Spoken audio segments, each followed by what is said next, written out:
பார்க்கவே பயங்கரமாக இருக்க இந்த நண்டு வச்சு ஒரு சூப்பரான டேஸ்டியான நண்டு கிரேவி செய்கிறது எப்படின்னு பார்ப்போமா. இந்த கிரேவிக்கு நான் 1 கிலோ நண்டு எடுத்து நல்லா க்ளீன் பண்ணி வச்சுட்டேன்.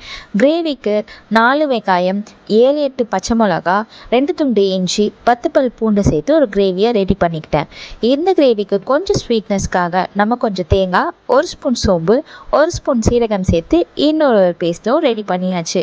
இப்போது ஒரு கடாயை வச்சுட்டு அதில் எண்ணெய், கடுகு பொரிச்சதும் 1 ஸ்பூன் சோம்பு, கொஞ்சம் கருவேப்பிலையை போட்டு அதுவும் நம்ம அரைச்சி வச்சுருக்க பேஸ்ட்டையும் ஆட் பண்ணிவிடுங்க.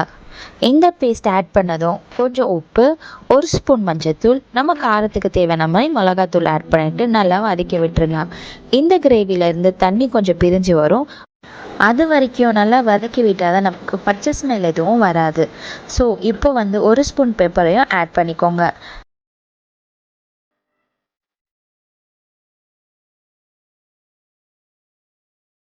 நல்லா வதக்கி விட்டுருங்க. வதக்கி விட்டதும் க்ளீன் பண்ணியிருக்க நண்டை அழுங்காமல் குலுங்காமல் இந்த கடாயில் ஆட் பண்ணிக்கலாம்.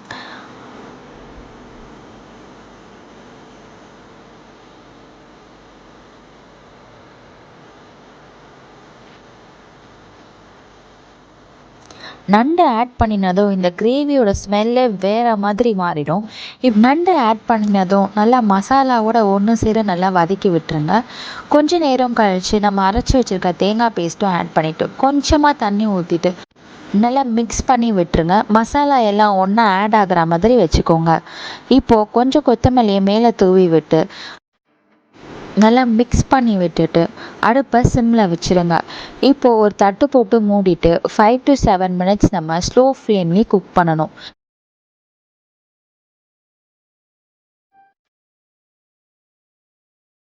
ரெண்டு நிமிஷத்துக்கு ஒரு வாட்டி மூடியை திறந்து இதை கிளறி விட்டு திரும்ப மூடி போட்டு வேக வைங்க, அடிப்பிடிக்காமல் இருக்கிறதுக்காக.